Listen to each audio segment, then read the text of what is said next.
ಎಲ್ರಿಗೂ ನಮಸ್ಕಾರ. ಇಲ್ಲಿ ತುಂಬಾ ವಿಷಯಗಳು ಮಾತಾಡಿದಾಗಿದೆ. ಅಂದ್ರೆ ನೀವು ಟ್ರೈಲರ್ ನೋಡಿದ್ದು ರೀತಿಗೆ ಗೊತ್ತಾಗುತ್ತೆ. ಕಾಡುತ್ತೆ ಸಿನಿಮಾ, ಸತ್ಯ ಅದು. ಈ ಸ್ಕ್ರಿಪ್ಟ್ ಕೈಗೆ ಬಂದಾಗ ತುಂಬಾ ವಿಷಯಗಳಿದೆ ಅದರಲ್ಲಿ. ಅಂದ್ರೆ ಎಲ್ಲ ಒಂದನ್ನ ಬೇಸ್ ಮಾಡಿಲ್ಲ ಅವನು.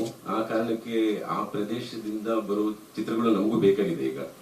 ಈಗ ನಾನು ತುಂಬಾ ಹೊತ್ತು ಮಾತಾಡ್ತಿದ್ದೆ ಅದ್ರ ಬಗ್ಗೆ. ಅಂದ್ರೆ ಒಂದು ಪ್ರದೇಶಕ್ಕೆ ಹೋಗಿ ಅಲ್ಲಿ ಒಂದು 6 ತಿಂಗಳು ಅಲ್ಲಿನ ಪಾತ್ರಗಳ ಜೊತೆಗೆ ಇದ್ದು ಇಲ್ಲಿನ ನುರಿತರನ್ನೆಲ್ಲ ಅಲ್ಲಿ ಮಿಕ್ಸ್ ಮಾಡಿ ಒಂದು ರೀತಿ ಅದೊಂದು ಜಾದು ಕ್ರಿಯೇಟ್ ಆಗುತ್ತೆ. ಅಂದ್ರೆ ಸ್ಕ್ರಿಪ್ಟ್ದು ಇನ್ನೊಂದು ವರ್ಷನ್ ಅಲ್ಲಿ ರೆಡಿ ಆಗಕ್ಕೆ ಶುರು ಆಗುತ್ತೆ. ಅದನ್ನ ನಾನು ಅಭಿ ಹೇಗೆ ಅಂದ್ರೆ ಒಂದು ಯಾವಾಗ ಬಂದ ಅನ್ನೋದು ನನಗೆ ಅಷ್ಟೊಂದು ನೆನಪಿಲ್ಲ. ತುಂಬಾ ಮಾತಾಡಿದ ನೆನಪಿದೆ ತುಂಬಾ ವರ್ಷಗಳಿಂದ. ಅದೇ ಸಂಬಂಧಗಳು ಅಂದ್ರೆ ಕಂಟಿನ್ಯೂಸ್ ಆಗಿ ಮಾತಾಡ್ತೀವಿ ನಾವು. ಇವಾಗ ನನಗೆ ಹಂಗೆ ನೆನಪು ಅಂದ್ರೆ ಧನು ಹತ್ರ ತುಂಬಾ ಮಾತಾಡ್ತೀನಿ.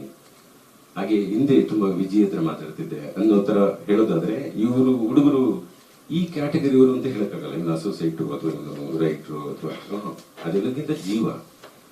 ಆ ಜೀವಗಳ ಜೊತೆ ಮಾತಾಡುವಾಗ ಅವನು ತನ್ನ 10 ವರ್ಷದ ನಂತರ ಅವನು ಹೇಳ್ತಾ ಇದ್ದಾನೆ, ನನ್ನೊಂದು ಊರಿಂದ ಇನ್ನೂ ಒಂದು ವಿಷಯ ಇದೆ. ಎಷ್ಟು ಕೇಳಿಸ್ಕೋಬೇಕಾದ್ರೆ ಏನಾಗುತ್ತೆ, ಇದಕ್ಕೆ ಮತ್ತೆ ಸಿದ್ಧಸೂತ್ರಗಳೇನು ಇಲ್ಲ ಇಲ್ಲಿ ಹೀಗೆ ಅಂತ. ಯಾರ್ಯಾರದು ಅನುಕರಣೆ ನಾವು ಮಾಡ್ತಾ ಇದೀವಿ. ಅಂದ್ರೆ ಹೀಗೆ ಹೋದ್ರಂತೆ, ಈಗ ಮಾಡಿ ಬಂದ್ರಂತೆ, ಅವ್ರಿಗೆ ಇದು ಸಿಕ್ತಂತೆ. ಈ ಉದಾಹರಣೆಗಳಿಂದಲೇ ಎಲ್ಲವೂ ನಡೀತಾ ಇರೋದ್ರಿಂದ ಸರಿ ನಾನು ಹೇಳಿದೆ. ನನ್ನ ಜೊತೆಗೆ ಅನುಭವನೂ ಆಗಿತ್ತು ನನಗೆ. ಕೆಂಡಸಂಪಿಗೆ, ಕಡ್ಡಿಪುಡಿ ಅಂದ್ರೆ ಒಂದೊಂದು ರೀತಿ. ಇದು ಒಂದೇ ರೀತಿ ಅಂತೂ ಅಲ್ಲ. ಅದು ಹುಡುಗರಿಗೂ ಅರ್ಥ ಆಗ್ತಾ ಹೋಗಿತ್ತು. ಹೋಗಿ ನಾವು ಸಿನಿಮಾದಿಂದ ಸಿನಿಮಾಗೆ ಬೇರೆ ರೀತಿಯ ಒಂದಷ್ಟು ಫಾರ್ಮೇಟ್ಗಳಿಗೆ ಹೋಗ್ತಾ ಇದೀವಿ. ಅಂದ್ರೆ ಶೂಟ್ ಮಾಡೋದು ಒಂದೇ ರೀತಿ ಅಂತೂ ಸಾಧ್ಯನೇ ಇರಲ್ಲ. ಅದೊಂದು ಬೇರೆನೆ ಆಗುತ್ತೆ. ಅವನು ಕೆಂಡಸಂಪಿಗೆ ನಂತರ ಅದು ಒಂದಷ್ಟು ಮೈಗೂಡಿದ ನಂತರದ್ದು ಟಗರು ಆಗಕ್ ಮೊದಲು. ಅಂದ್ರೆ ಟಗರಲ್ಲಿ ನನಗೆ ತುಂಬಾ ಹತ್ರ ಆದ. ಅಂದ್ರೆ ತುಂಬಾ ವಿಷಯಗಳು, ಪ್ಲೇ ವಿಷಯಗಳನ್ನ ಮಾತಾಡ್ಬೇಕಾದ್ರೆ ಸುರೇಂದ್ರ ಸರ್, ಮಾಸ್ತಿ ಅವರು ಬರೀತಾ ಇರ್ಬೇಕಾದ್ರೆ ತುಂಬಾ ವಿಷಯಗಳನ್ನ ನಾನು ಚರ್ಚೆ ಮಾಡ್ಬೇಕಾಗಿ ಬಂದಾಗ ನನಗೆ ಅವನಲ್ಲಿ ಒಂದು ಪ್ರೌಢಿಮೆ, ಇವನ್ಗೇನೋ ಅರ್ಥ ಆಗ್ತಿದೆ ಒಂದಷ್ಟು ವಿಷಯಗಳು ಅಂದಾಗ ನೀನ್ ಸಿನಿಮಾ ಮಾಡು ಅಂತ ಹೇಳಿದ್ದೆ. ಅದನ್ನ ಆಯ್ಕೆ ಮಾಡಿದ್ರು ಕೂಡ ಅವನೇ. ಅಂದ್ರೆ ಆ ಭಾಷೆದು ನಾನೇನು ಮಾಡ್ತೀನಿ, ಸರಿ ಮಾಡು. ಇದೆಲ್ಲವೂ ಏನಾಗುತ್ತೆ, ಓಕೆ ಅದೊಂದು ಹೀಟಲ್ಲಿ ಹೇಳ್ತಾರೆ ಅಂತ ಅನ್ಸುತ್ತೆ. ಬಟ್ ಹೋಗಿ ಅಪೂರ್ಣ ಮಾಡ್ಕೊಂಡು ಬಂದು ನನಗೆ ಸಿನಿಮಾ ತೋರಿಸಿದಾಗ ನಂಗೆ ತುಂಬಾ ಶಾಕ್ ಆಗಿದೆ. ಅಂದ್ರೆ ಹೇಗೆ ಇದು ಸಾಧ್ಯ ಆಯ್ತು ಒಂದ್ ಕಡೆಯಿಂದ ಅನ್ನೋದು ಒಂದು ಆಶ್ಚರ್ಯ ಆಗೋದೇ ಅಲ್ವಾ ಸಿನಿಮಾ. ಅದು ನಮ್ಮ ಹುಡುಗ ಗೆದ್ದಿದ್ದಾನೆ ಆ ವರ್ಷದಲ್ಲಿ. ಅಂದ್ರೆ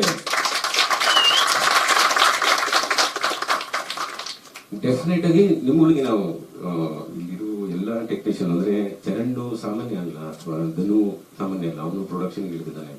ಎಲ್ಲವೂ ಅರ್ಥ ಆಗ್ತಿದೆ ನಮಗೆ. ಸಿನಿಮಾಗಳು ಯಾಕೆ ಏನು ಕಂಟಿನ್ಯೂಸ್ ಆಗಿ ಒಂದು ವಾರಕ್ಕೆ 13 ಸಿನಿಮಾ ಬರ್ತಿದೆ. ಏನು ಹುಡುಕ್ತಾ ಇದ್ದಾರೆ, ಏನ್ ನೋಡ್ತಾ ಇದ್ದಾರೆ.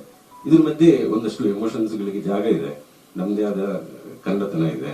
ತುಂಬಾ ವಿಷಯಗಳಿದೆ. ಆ ಕಾರಣಕ್ಕೆ ನನಗೆ ಅಭಿಗೆ ಇವಾಗ ನಿಮ್ಮೆಲ್ಲರ ಮುಂದೆ ಇವನು ಏನ್ ಕಲ್ತು ಹೋದ ಅಂದ್ರೆ ಸೋಮು ತರದೊಂದು ಸಿನಿಮಾ ಮಾಡೋದು ಕಲ್ತಾರನು ಅಂತ. ಡೆಫಿನೆಟ್ ಆಗಿ ಅದು ನಿಮ್ಗೆ ಇಷ್ಟ ಆಗುತ್ತೆ. ಯಾಕಂದ್ರೆ ಅದೊಂದು ಐಡಿಯಾ ಕೂಡ ಆಗುತ್ತೆ ಮುಂದೆ. ಹಿಂಗ್ ಹೋಗಿ ಹೌದು ತುಂಬಾ ಸಿನಿಮಾಗಳಾಗಿದೆ. ಎಲ್ಲವೂ ತಿಥಿ ಅಥವಾ ಒಂದು ಕಾಂತಾರ ಮುಗಿಸ್ಕೊಂಡ್ ಬರ್ತಾರೆ, ಅಥವಾ ನಾನು ಕಡ್ಡಿಪುಡಿ ಹಾಗೆ ಮಾಡಿದವನು, ಅಥವಾ ಕೆಂಡಸಂಪಿಗೆ ಹಾಗೆ ಮಾಡಿದವನು, ಟಗರು ಕೂಡ ಹಾಗೆ ಮಾಡಿದವನು. ಅಂದ್ರೆ ಒಂದು ಜಾಗಕ್ಕೆ ಹೋಗಿ ಅದನ್ನ ಹೇಗೆ ದುಡಿಸ್ಕೋತೀವಿ ಅನ್ನೋದು. ಆ ರೀತಿ ಹುಡುಗರು ನುರಿತರಾಗಿದ್ದಾರೆ. ಅಂದ್ರೆ ಈಗಂತೂ ಟೀಮ್ ಅಲ್ಲಿ ಆಲ್ಮೋಸ್ಟ್ ಇವಾಗ ಸೋಮು ಜೊತೆ ಇರೋ ತುಂಬಾ ಟೀಮ್ ನಮ್ಮ ಹುಡುಗರಾಗಿದ್ದಾರೆ. ಚೆನ್ನಾಗಿದೆ.